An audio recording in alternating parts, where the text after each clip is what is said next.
Au siècle dernier, l'Empire russe fut envahi par les Tartares. Ceux-ci furent aidés de l'intérieur par un colonel russe en disgrâce et banni, Ivan Ogarev. La police secrète vint annoncer un jour au tsar que le colonel Ogarev avait imaginé un plan diabolique pour assassiner le frère de l'empereur. Un courrier fut immédiatement envoyé à Irkoutsk. Mais combien de temps lui faudrait-il pour parcourir à travers des territoires occupés par les ennemis les 5525 kilomètres qui séparaient Moscou de son objectif?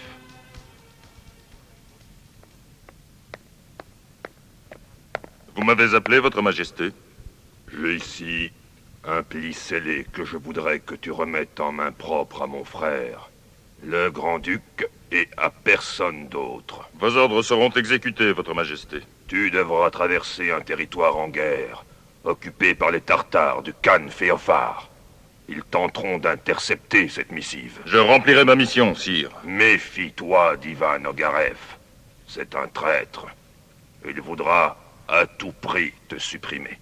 Je serai prudent, Votre Majesté. Passeras-tu par Omsk? C'est le chemin le plus court, Votre Majesté.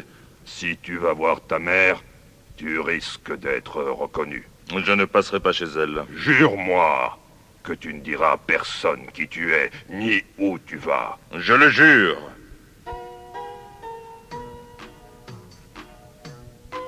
Jusque-là, le courrier le plus rapide avait parcouru la distance de Moscou à Irkoutsk en 18 jours.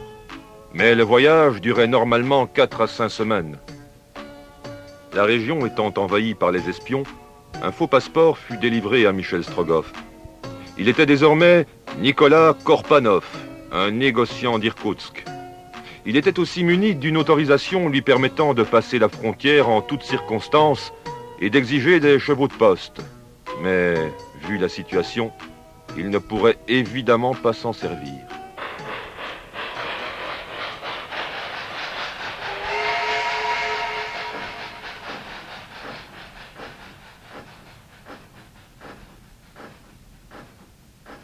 Cette place est-elle libre, monsieur? Certainement. C'est inquiétant, ces bruits au sujet d'une invasion tartare en Sibérie. Vous ne trouvez pas? Tout le monde en parle. Il est même question d'une véritable guerre. C'est possible. Permettez-moi de me présenter. Alcide Jolivet, journaliste français. Enchanté. Nicolas Korpanov, négociant. Je ne voudrais pas être indiscret, mais vous ne parlez pas beaucoup pour un marchand, monsieur Korpanov. C'est parce que je n'ai rien à vous vendre, monsieur Jolivet. Alcide Jolivet avait été envoyé en Russie pour écrire une série d'articles sur la tension qui y régnait. Il ne savait pas qu'il y avait dans le même train un autre journaliste, un Anglais, du nom de Harry Blount, qui interrogeait également les voyageurs. À Vladimir, d'autres voyageurs montèrent. Il y avait parmi eux une jeune fille qui vint s'asseoir juste en face de Michel Strogoff. Elle avait emporté avec elle un sac de voyage de cuir rouge. Elle ne prononça pas un mot et resta les yeux baissés. Le soir, le train arriva à Nijni Novgorod. En raison des troubles, le coin était envahi par des policiers. Tous les voyageurs durent montrer leurs papiers. La jeune fille fut emmenée au bureau de police pour y faire viser son permis et Michel Strogoff la perdit de vue. Le train ne continue pas jusqu'à Irkoutsk. Je vais devoir chercher un autre moyen de transport. Michel apprit qu'un bateau à vapeur, le Caucase, partirait le lendemain midi. Il réserva une chambre dans une auberge, puis se promena dans la ville. Alcide Jolivet et Harry Blount rôdaient également dans le coin. Ils avaient fait connaissance par hasard et échangé leurs impressions. Des bohémiens. Je pourrais peut-être apprendre des choses intéressantes en les écoutant. Ces nomades en savent souvent bien plus que des espions. C'est ainsi que Michel Strogoff apprit que les bohémiens repartaient le lendemain. Quand il se leva le jour suivant, la ville semblait en ébullition. Un ordre de Moscou interdisait à tout Russe de quitter la province, tandis que les étrangers asiatiques devaient évacuer les lieux dans les 24 heures. Bon sang! Ces bohémiens savaient certainement qu'ils devraient quitter le pays aujourd'hui. C'est louche. En rentrant dans la ville, Michel Strogoff se mit à penser à la jeune fille du train. Où peut-elle bien être? Je n'arrive pas à la faire sortir de mes pensées. Elle ne pourra pas traverser la frontière. Elle semblait pourtant aussi pressée que moi d'arriver à Irkoutsk. Il faudrait peut-être que nous voyagions ensemble. Un homme qui voyage seul à travers la steppe peut paraître suspect. Il serait plus facile de faire croire que je suis un négociant d'Irkoutsk si elle m'accompagnait. Il faut que je la retrouve. Michel parcourut la ville en tous sens pendant 2 heures. Le moment du départ approchait. C'est dommage, je ne la retrouverai pas. Il ne me reste plus qu'à me rendre au bureau de police pour obtenir mon visa. Là! La jeune fille du train. La jeune fille paraissait désespérée. Ses papiers étaient en ordre, mais elle ne pouvait plus quitter la province. Michel Strogoff, lui, reçut la permission de poursuivre sa route. En sortant du bureau, il prit la jeune fille par la main. Viens, petite sœur. Monsieur Karpanov, cette jeune fille est-elle votre sœur? Certainement, monsieur l'agent. Viens, nous avons l'autorisation d'aller jusqu'à Irkoutsk. La jeune fille comprit immédiatement le plan de Michel. Elle n'hésita pas un instant. J'arrive, grand frère. C'est un ordre. Vous pouvez partir tous les deux. Michel Strogoff et la jeune fille, qui s'appelait Nadia, se trouvaient sur le pont du Caucase et fixaient la ville qui s'éloignait. Vous allez vraiment à Irkoutsk? Oui, petite sœur. Et tu m'accompagnes. Demain, je te raconterai pourquoi je dois me rendre à Irkoutsk. Une sœur ne doit pas avoir de secret pour son frère, n'est-ce pas? Viens, Nadia. Je vois que tu es fatiguée. Ton grand frère va te conduire à ta cabine. Dès que Michel eut conduit Nadia dans sa cabine, il se mêla aux autres passagers. On parlait beaucoup des ordres du tsar. Parmi les voyageurs, il distingua la voix d'Alcide Jolivet. Il était en grande conversation avec Harry Blount. Ces 2 journalistes étrangers. Ils veulent se rendre en Sibérie. Je ferais mieux de ne pas trop me trouver sur leur chemin. Cette nuit-là, Michel Strogoff ne parvint pas à dormir. La mer était calme. Sur le pont avant, il découvrit des passagers cachés sous des couvertures qui chuchotaient. Mais ce sont les Bohémiens. Et que disent-ils? On dit qu'un courrier est parti de Moscou pour Irkoutsk. Je sais, Sankar. Mais ce courrier n'arrivera pas, ou alors... trop tard. Michel tressaillit. On parlait de lui. Il essaya de voir s'il s'agissait des Bohémiens qu'il avait rencontrés en ville. Il se rendit compte que la femme qui s'appelait Sangar, comme il l'avait appris la nuit d'avant, le regardait fixement. J'espère qu'elle ne m'a pas reconnu. Je ne dois pas m'en faire. Avant qu'il n'atteigne la frontière, j'aurai traversé l'Oural. Le lendemain, Nadia lui raconta son histoire. Mon nom est Fedor. Ma mère est morte il y a 1 mois à Riga. Mon père est médecin et exilé à Irkoutsk, et je vais le rejoindre. Je me ferai un honneur de te conduire saine et sauve jusqu'à ton père. Le lendemain, le Caucase arriva à Perm. Michel acheta immédiatement une voiture tirée par 3 chevaux. Les 2 voyageurs étaient serrés à l'intérieur de la voiture, tandis que le cocher, un Sibérien, était installé sur un siège étroit. À midi, ils démarrèrent.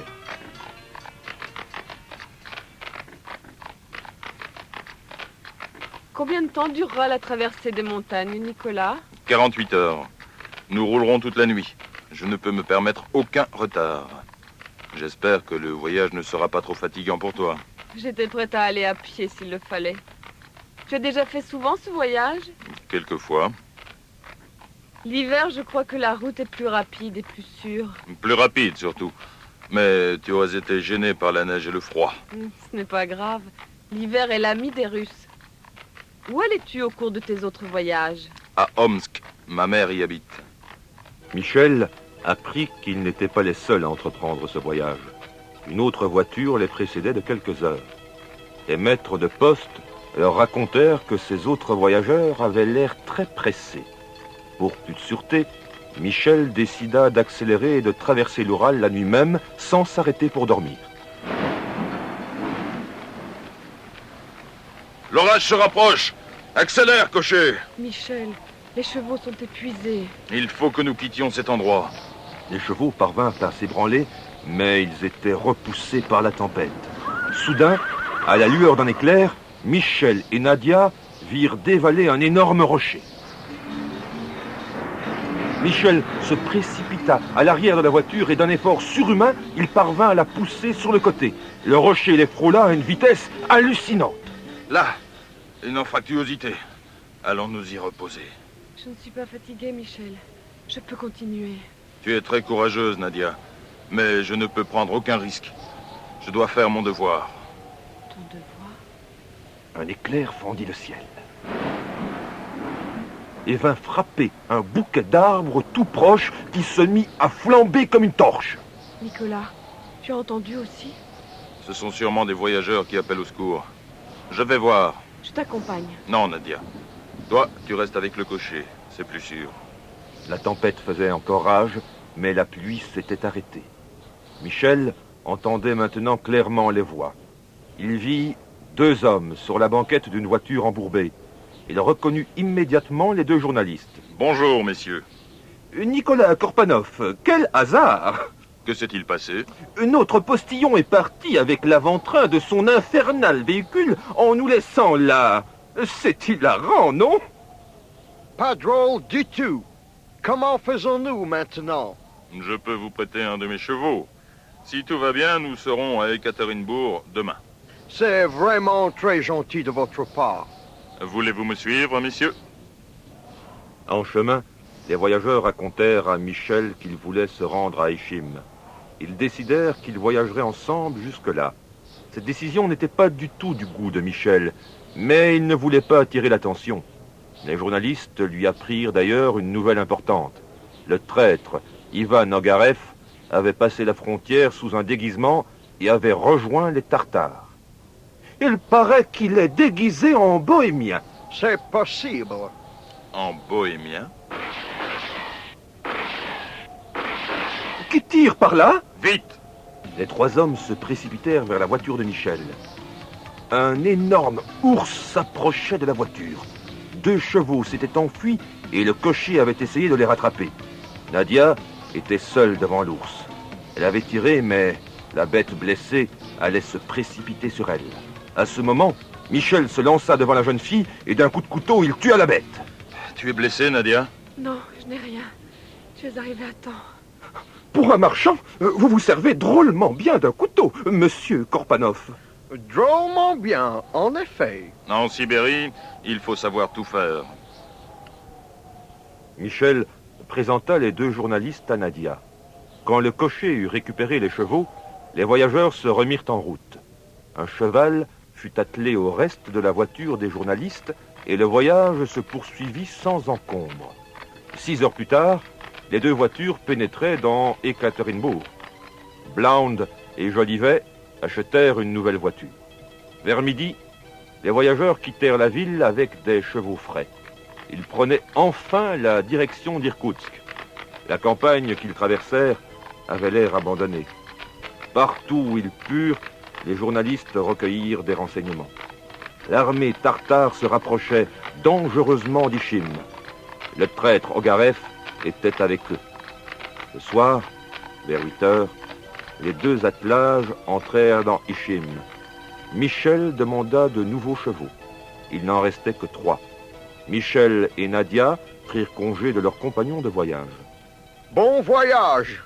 Peut-être nous rencontrerons-nous encore à Omsk. C'est possible. Ils se serrèrent la main et, tout à coup, ils entendirent un véhicule qui se rapprochait. Un homme vêtu d'un uniforme militaire entra, un fouet à la main. Des chevaux. Désolé, monsieur, mais j'ai déjà réservé ces chevaux. C'est ce que tu croyais. Détache-les, j'en ai besoin. Ces chevaux restent attelés à ma voiture. Nous nous battrons alors. En garde! Je ne me bats pas en duel. L'homme donna à Michel un coup de fouet. Ce dernier pâlit de rage, mais parvint à se contenir. Il valait mieux qu'il perde quelques heures que de mettre sa mission en péril. Défends-toi, lâche! Non! Alors je prends les chevaux. Les autres n'y comprenaient plus rien. Pourquoi Michel Strogoff était-il soudain devenu lâche alors qu'il venait de tuer un ours? La voiture de l'homme partit avec les chevaux. Seule Nadia se dit que Michel devait avoir une excellente raison pour s'être conduite ainsi. Elle se dirigea vers lui et lui prit la main. Le maître de poste n'aurait des chevaux que le lendemain. pour ne pas perdre de temps, ils traversèrent la rivière d'Ichim tard dans la soirée. Nadia et Michel eurent beaucoup de peine à embarquer, car le bac était plein. Au milieu de la rivière, l'embarcation sembla ingouvernable. Elle était emportée par le courant. En amont, plusieurs bateaux se rapprochaient. Les Tartares! 50 roubles pour les bateliers si nous parvenons à atteindre l'autre rive. Bien, Nadia. Nous allons devoir sauter. Nadia n'hésita pas, mais avant qu'il puisse sauter dans la rivière, Michel fut atteint par un coup de lance. Il tomba dans l'eau et fut emporté par le courant. Avant que Nadia puisse le suivre, les Tartares s'emparèrent de la jeune fille et l'emmenèrent sur un de leurs bateaux.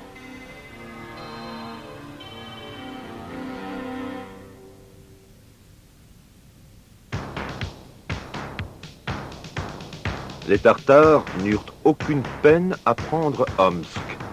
Ogarev, le prêtre, avait assiégé la ville. Il était en effet un excellent stratège. Féophare Khan, le chef des Tartares, avait trouvé en lui un puissant allié.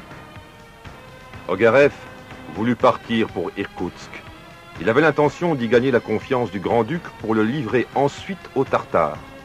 Lorsque les Tartares auraient envahi cette ville, le reste de la Sibérie suivrait sans peine.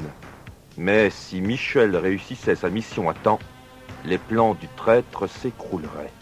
Mais où suis-je? Michel s'était éveillé dans un lit. Un homme barbu lui raconta qu'il l'avait sorti de la rivière et soigné. Il avait vu que Nadia avait été emmenée par les Tartares. Michel voulait poursuivre immédiatement sa route jusqu'à Omsk pour gagner ensuite Irkoutsk. Péniblement, il tenta de ne pas penser à Nadia, ni à sa mère qui n'habitait pas loin. Il parvint enfin à Omsk. Le drapeau russe flottait encore sur la ville. Tout espoir n'était pas perdu. Dans un relais, Michel parvint à acheter un solide cheval. Il était en train de manger lorsque quelqu'un cria. « Mon fils !» Madame, je ne comprends pas. Qui êtes-vous? Tu ne reconnais plus ta propre mère, petit. Vous devez vous tromper, madame. Peux-tu me jurer que tu n'es pas le fils de Pierre et de Marfa Strogoff? Je ne sais pas ce que vous voulez dire. Je ne m'appelle pas Strogoff et je ne suis pas votre fils. Je suis Nicolas Korpanov, d'Irkoutsk. Incapable de cacher plus longtemps son émotion, Michel Strogoff quitta la pièce. La vieille femme était terrassée. Mais soudain, elle comprit. Son fils avait sûrement une fort bonne raison pour agir de la sorte. Elle décida alors de jouer le jeu. Vous pouvez bien rire d'une vieille femme qui ne voit plus très clair. Cet homme n'était pas mon fils du tout. Mais elle avait réagi trop tard. Après un quart d'heure à peine, un officier tartare arriva pour emmener la pauvre femme. Elle fut conduite chez Ogarev. Des espions avaient transmis l'incident au traître. Marfa continua à prétendre qu'elle s'était trompée, mais Ogarev en doutait. Il avait le sentiment qu'il se trouvait enfin sur la piste du courrier du tsar. Il donna immédiatement l'ordre de faire suivre Michel. Après la rencontre avec sa mère, Michel Strogoff n'avait pas attendu pour repartir. Soudain, il entendit des voix derrière un buisson. Il descendit de son cheval pour se rapprocher discrètement. Il put écouter ainsi une conversation entre un commandant tartare et un autre officier. Il apprit qu'Ogarev gardait sa mère prisonnière et qu'il savait qui il était. Michel lui-même avait été mis hors la loi. C'est alors que son cheval se mit à hennir. Je suis fait. Michel sauta sur son cheval qu'il fit galoper ventre à terre. Les Tartares se lancèrent à sa poursuite. Arrivé au bord de l'Obi, il se jeta dans le fleuve avec sa monture. Son cheval fut mortellement blessé, mais Michel poursuivit à la nage sous l'eau. Il atteint ainsi l'autre rive. Des canons. Les Russes et les Tartares s'affronteraient-ils déjà? Il faut absolument que j'arrive à Kolivan. Ah, voilà un bureau de télégraphe. Michel y trouva heureusement un jeune télégraphiste qui n'avait pas déserté son poste. Michel lui demanda s'il y avait déjà eu des combats. L'employé lui répondit avec un calme olympien qu'il ne savait pas grand-chose en fait. Michel Strogoff allait lui expliquer qu'il ne voulait pas envoyer un télégramme, mais seulement obtenir des renseignements lorsque la porte s'ouvrit avec fracas. « Non, monsieur, j'étais le premier !» « Vous vous trompez, monsieur, j'étais là avant vous !»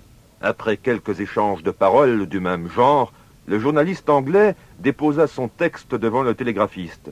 Celui-ci le lut à haute voix tout en envoyant le message, de sorte que Michel fut mis au courant de la situation. Avec un bruit effrayant, un obus traversa la fenêtre. Jolivet s'élança sur le projectile et parvint à le relancer par la fenêtre avec un incroyable sang-froid. Quelques secondes plus tard, l'obus éclata dehors.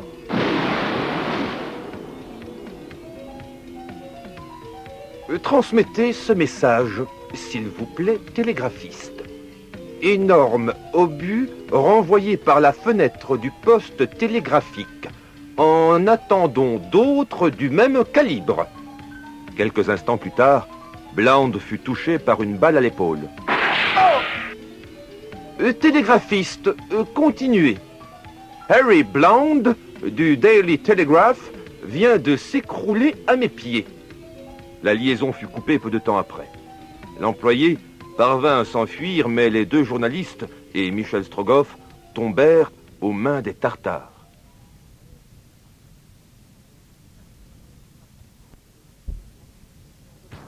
Tous les prisonniers furent emmenés au camp de Féofar Khan, le chef des Tartares. Michel essayait de ne pas perdre courage. Finalement, il se rapprochait d'Irkoutsk, même s'il n'était pas libre. Plus de 150 000 soldats étaient rassemblés au campement. La tente de Féofar Khan dominait les tentes voisines. Les prisonniers étaient étroitement surveillés. Mais Michel Strogoff cherchait désespérément un moyen de s'évader. Quelques jours plus tard, Ivan Ogarev pénétra dans le camp à la tête d'un millier de soldats. Il alla immédiatement trouver son espionne préférée, Sangar, qui suivait l'armée tartare avec ses bohémiens. « Tu as des nouvelles ?»« Rien, Ivan. Il faut que tu arrives à faire parler cette vieille. »« Bon, je m'en charge dès que j'arrive à Omsk. »« Quand ?»« Dans 3 jours. » Ogarev alla ensuite faire son rapport à Féofar Khan. Il avait l'intention de tuer le frère du tsar à Irkoutsk. En sortant de la tente du chef tartare, il entendit du vacarme. « Il n'en est pas question. Non, non, Vous allez me laisser je passer. ne supporterai pas. Vous êtes mon collègue, mais ça ne change rien. Express. Il n'y a pas de collègue qui Taisez-vous, tienne. monsieur. Vous, taisez-vous. Vous êtes de Garde. Qui sont ces deux étrangers? Nous sommes des journalistes envoyés par un journal anglais et un journal français. Pouvez-vous me le prouver? Voici nos papiers. Vos papiers sont en règle. Voulez-vous faire un compte-rendu sur nos victoires? Nous ne voulons que la liberté. Bien. Vous êtes libre. Michel apprit plus tard que tous les prisonniers allaient être transportés jusqu'à Tomsk. Ce qu'il ne savait pas, c'était que sa mère aussi se trouvait parmi eux. Heureusement, une jeune fille s'occupait d'elle. C'était Nadia. Elle pensait que Michel Strogoff était mort. Il ne fallut que peu de temps avant qu'elle se mette à raconter ses aventures. La vieille femme l'écoutait sans mot dire. Ce ne fut qu'à la fin du récit de Nadia que la mère de Michel comprit le comportement étrange de son fils. Elle aurait pu avouer à la jeune fille que Nicolas Korpanov s'appelait en fait Michel Strogoff, que celui-ci était son fils et qu'il était toujours en vie. Mais elle estima qu'il était plus prudent de se taire. Aucune d'elles ne se doutait que Michel n'était pas loin. Mais lorsque les prisonniers arrivèrent au bord du Don, Nadia reconnut Michel. « Nicolas! Nicolas! Mais c'est Nicolas! Ne t'enfuis pas !» Michel trembla des pieds à la tête lorsqu'il entendit la voix de la jeune fille. Mais il ne fallait pas qu'il se trahisse. Il avait également aperçu sa mère. Résolument, il tourna les talons et se mit à courir. « Viens, Nadia. Ne le poursuis pas. Tu le trahirais. Reste ici. »« Oui, mais c'est lui. Il est vivant. » « C'est mon fils. Il s'appelle Michel Strogoff.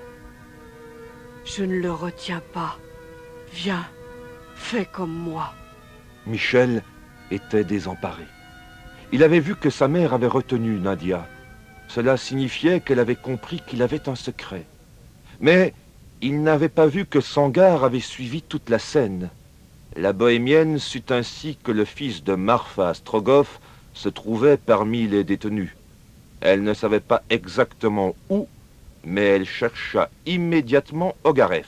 Que se passe-t-il, Sangarre?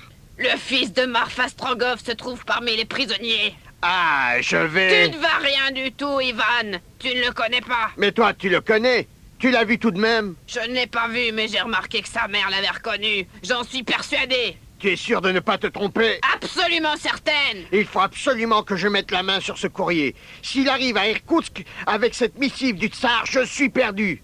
Tu es sûr de ne pas te tromper, n'est-ce pas? Mais non! Il y a des milliers de prisonniers et tu ne connais même pas Michel Strogoff. Non, mais je connais sa mère. Il faut la faire parler. Bien, nous le ferons demain. Le lendemain matin, Ogareff interrogea Marfa Strogoff. Il comprit très vite que la vieille femme ne dirait rien. Il fallait qu'il provoque une réaction de Michel Strogoff lui-même. Il fit aligner tous les prisonniers devant Marfa et lui-même. Et maintenant, bourreau, faites-moi cette femme à mort. Et si elle tombe, ne te gêne pas pour l'achever. Le fouet siffla dans l'air, mais soudain, le bras du bourreau fut retenu par une main puissante. Ivan Ogareff jubilait. Sa ruse avait parfaitement réussi. Strogoff, c'est toi le type d'Ichim, le lâche qui ne voulait pas se battre. C'est moi. Mais maintenant, je suis prêt. Michel fouetta Ogareff en plein visage. Nadia le regardait pleine d'admiration, mais une vingtaine de soldats se jetèrent sur lui. Ils l'auraient tué si Ogareff ne les en avait pas empêchés. Je pourrais te tuer de mes propres mains, mais tu comparaîtras devant Féofar Khan. Ton châtiment sera terrible, Strogoff. Fouillez-le! Michel n'avait pas eu le temps de détruire le message du tsar et Ogareff s'en empara avidement. Il fut amené auprès du chef des Tartares. Celui-ci se fit apporter le Coran pour y choisir un verset au hasard. Ce choix devrait déterminer le châtiment qu'il ferait subir à Michel. Il le lut, et il ne verra plus les choses de la terre.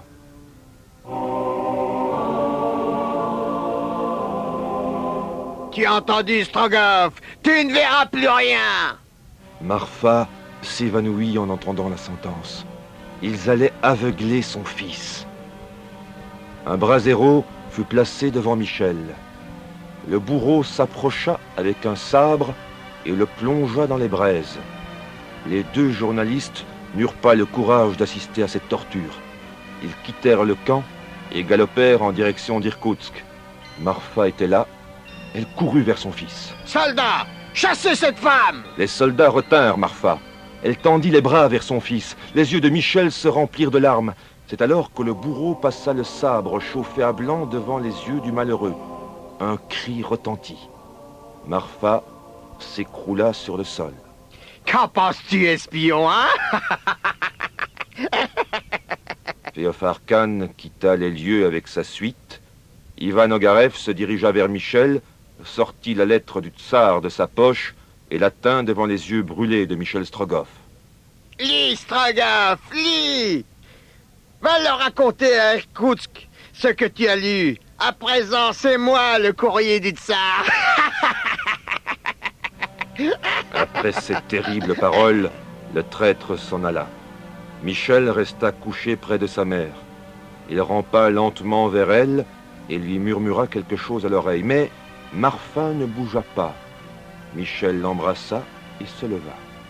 Discrètement, il s'éloigna. C'est alors que Nadia arriva et lui délia les mains. Michel, Nadia. viens, je t'emmène à Irkoutsk. Les soldats ayant fêté le triomphe des Tartares avaient relâché leur surveillance. Cette nuit-là, beaucoup de prisonniers parvinrent à s'échapper. Nadia et Michel quittèrent le camp sans problème et se mirent en route d'un bon pas. 12 heures plus tard, ils purent se reposer dans une maison vide. Nadia lança à Michel un regard tendre. Il n'avait plus ni cils, ni sourcils, et ses paupières étaient roussies. La chaleur de la lame avait dû détruire la rétine. Tu es là, Nadia? Oui, je suis là. Et je ne te quitterai plus jamais, Michel. Nadia, je ne veux pas être une charge pour toi. Ton père t'attend à Irkoutsk. Il faut que tu ailles le retrouver. Il me maudirait s'il savait que je t'avais laissé là après tout ce que tu as fait pour moi. Nadia, il ne faut penser qu'à ton père. Tu as plus besoin de moi que mon père. Bien.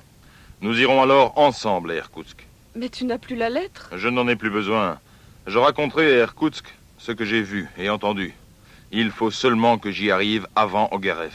J'ai encore un peu d'argent et 2 yeux qui voient. Je t'y amènerai. Comment donc? À pied. En chemin, Nadia mendia un peu de nourriture. Michel accélérait sans cesse le pas, mais Nadia ne se plaignit jamais. Un jour, ils croisèrent une charrette tirée par un cheval et conduite par un jeune homme. C'était le télégraphiste de Kolivan. Il fit monter les 2 jeunes gens. Les Tartares. Filons. Il était cependant trop tard. Une dizaine de cavaliers encerclèrent la charrette. Michel, Nadia et le télégraphiste furent faits prisonniers. Les Tartares comprirent très vite que Michel était aveugle. Ils le mirent sur un cheval aveugle lui aussi, puis, à coups de fouet et en hurlant, ils le lancèrent au galop.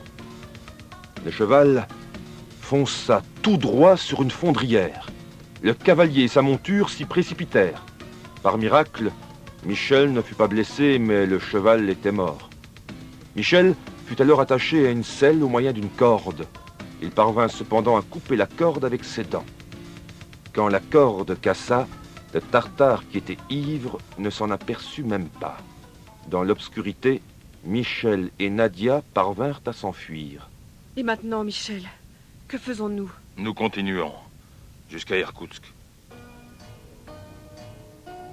Nadia et Michel marchèrent pendant des jours. Ils mouraient de faim, ne trouvant que de temps en temps de quoi se nourrir. Ils poursuivaient leur chemin à travers la steppe sans fin. Quand Nadia n'en pouvait plus, Michel la portait. Il semblait inépuisable. Après 12 jours de marche, ils se trouvaient au bord du lac Baïkal. Un peu plus loin, Nadia vit un groupe d'hommes. Ceux-ci conduisirent les 2 jeunes gens vers un radeau qui devait les mener à Irkoutsk. Nous serons plus en sûreté qu'à pied, Michel. Et nous irons plus vite. Il faut absolument que j'arrive avant Ogarev.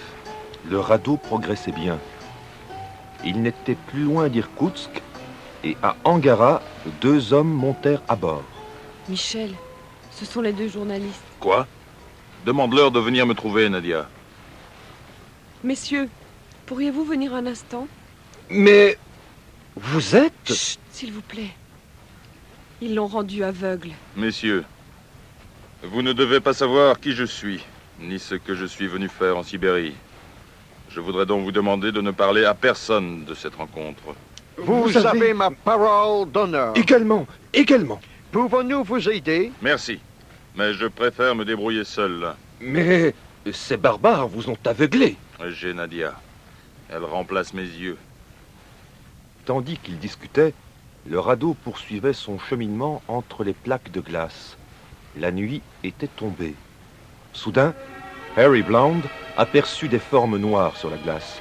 Elles se rapprochaient dangereusement. Des Tartares! Non, ce sont des loups. Il faut nous protéger sans faire de bruit pour que les Tartares ne se doutent pas de notre présence. À bord du radeau, la panique s'installa. Les femmes et les enfants furent placés au centre. Et les loups étaient de plus en plus nombreux. Soudain, des explosions illuminèrent la nuit. Les loups s'enfuirent. Les Tartares venaient de faire sauter la petite ville de Poskavsk. Le radeau pouvait avancer en sûreté. Mais un peu plus loin, les Tartares et les troupes du gouvernement s'opposaient. Sur le radeau, les fugitifs étaient pris entre 2 feux. Certains furent touchés.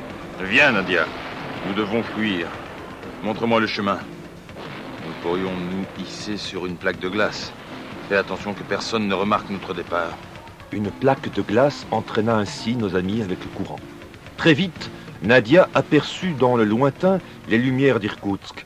Il ne leur restait que 500 mètres à parcourir. Enfin. À Irkoutsk, le frère du tsar avait organisé la défense de la ville. La liaison télégraphique avec Moscou avait été interrompue. Dans la ville, on se préparait pour un siège de longue durée. Le grand-duc savait que les Tartares étaient menés par Féofar Khan, mais il n'était pas au courant de la trahison d'Ogarev. Il avait fait évacuer les faubourgs et ordonné la destruction des ponts. Sous le feu des assiégés, l'ennemi ne pouvait pas traverser le fleuve. La ville ne risquait déjà plus d'être prise par surprise. Mais les Tartares l'avaient encerclée. Ogarev voulait maintenant obtenir par la ruse ce qu'il n'avait pas eu par la force. 2 jours après l'installation des Tartares autour de la ville, le grand-duc fut averti qu'un courrier du tsar était arrivé. Vous êtes l'envoyé du tsar? Oui, votre Excellence. Comment êtes-vous entré dans la ville? Cette nuit, la ville a été attaquée. Je me suis joint à ces défenseurs qui m'ont ensuite amené à vous. Comment vous appelez-vous? Michel Strogoff, votre Excellence. Ivan Ogarev avait eu l'idée de se faire passer pour le courrier du tsar qu'il croyait avoir mis hors d'état de voyager. Personne ne le connaissait à Irkoutsk, et il n'avait pas eu besoin de se déguiser. Il remit la lettre du tsar qui ne ressemblait plus qu'à un morceau de torchon. Avez-vous reçu cette missive dans cet état? Non, votre Excellence, mais les soldats de Féofar Khan m'ont retenu quelques jours. J'ai heureusement pu leur échapper. Cette lettre m'apprend qu'Ivan Ogarev est un traître. Oui, votre Excellence, je l'ai rencontré près de Omsk, mais il ne m'a pas eu. Parfait. Vous avez prouvé votre courage. À partir de maintenant, vous serez à mon service personnel. Ogarev se retira alors très satisfait. Il avait gagné la confiance du grand-duc et pourrait en abuser quand il le désirerait. Il avait l'intention de percer d'abord les secrets de la défense d'Irkoutsk pour laisser pénétrer les Tartares à l'intérieur de la ville. La nuit, il lança par-dessus les murs de la ville un message pour Sangar, la bohémienne, et après quelques jours, tout était prêt pour réaliser son plan. Grand-duc, votre Excellence, je viens d'apprendre que les Tartares allaient lancer cette nuit une formidable attaque sur la rive droite. Comment savez-vous cela, Strogoff? Je me trouvais sur l'enceinte de la ville lorsque j'ai entendu une conversation entre 2 éclaireurs tartares. Parfait, parfait. Nous allons y envoyer nos troupes. Grâce à la ruse du traître, la défense de la porte de la ville fut sérieusement affaiblie. Les Tartares n'auraient aucun mal à pénétrer par là. Cette nuit-là, Ogarev regardait par la fenêtre de la chambre qui lui avait été réservée au palais. Il était près de 2 heures, le moment convenu pour donner le signal. Par une meurtrière, il avait fait couler de l'huile dans le fleuve. Il y lança maintenant une torche enflammée. Le fleuve fut violemment éclairé. Tout de suite, des coups de feu retentirent. Des milliers de Tartares passaient à l'attaque. Ogarev sortit de sa chambre en courant. Il ne reste plus qu'à ouvrir la porte. Entre-temps, Nadia et le vrai Michel Strogoff avaient débarqué à Irkoutsk. Au palais, vite! Dans l'énorme confusion qui régnait autour de la ville, Nadia et Michel purent y pénétrer sans encombre. Nadia vit une porte s'ouvrir et reconnut immédiatement Ogarev. Ogarev. Où? Quoi? Toi ici? Tu ne t'en tireras pas cette fois. Ogarev pensait pouvoir se débarrasser rapidement de l'aveugle. Il sauta sur Michel, mais celui-ci parvint à le repousser et à le jeter par terre. Ogarev se releva, tira son sabre et fonça de nouveau. Mais Michel sortit son couteau. Michel, fuis! Ogarev attaquait rageusement, mais Michel arrivait toujours à le repousser. Le traître se dit alors que Michel n'était peut-être pas tout à fait aveugle. Il était perdu. Le couteau et le sabre s'entrecroisaient, mais d'une main puissante, Michel parvint à désarmer Ogarev. Son couteau toucha le traître en plein cœur. À ce moment, le grand-duc et quelques officiers arrivèrent. Qui a tué cet homme? C'est moi, votre Excellence. Qui êtes-vous? Michel Strogoff, votre Excellence. Comment? Et lui alors? C'était Ivan Ogarev, votre Excellence. Michel n'était en fait pas aveugle et ne l'avait jamais été. lorsque le bourreau de Féofar Khan avait passé la lame brûlante devant ses yeux, les larmes qu'il avait versées avaient formé une couche protectrice qui avait été suffisante pour sauver ses yeux. Lorsque, pour se moquer de lui, Ivan Ogarev avait tenu la lettre du tsar devant ses yeux, il avait pu tout lire. C'est pourquoi il voulait absolument se rendre à Irkoutsk pour y transmettre oralement son message. Quelle histoire! Et qui est cette jeune fille? Je suis la fille de Vassili Fedor. Fedor? L'homme que j'ai fait commandant de la ville? Une heure plus tard, Nadia retrouva son père. La joie était grande dans la ville, car les Tartares avaient été vaincus et avaient subi de lourdes pertes. Quelques jours plus tard, des troupes russes, envoyées en renfort, les taillèrent en pièces. La terreur tartare était terminée. Michel et Nadia accompagnèrent le grand-duc qui devait rejoindre le tsar à Moscou. Michel fut nommé courrier personnel du tsar. Nadia, Oui, Michel. il y a longtemps que je voudrais te demander quelque chose. Peux-tu m'épouser? Mon amour, je pensais que tu ne me le demanderais jamais.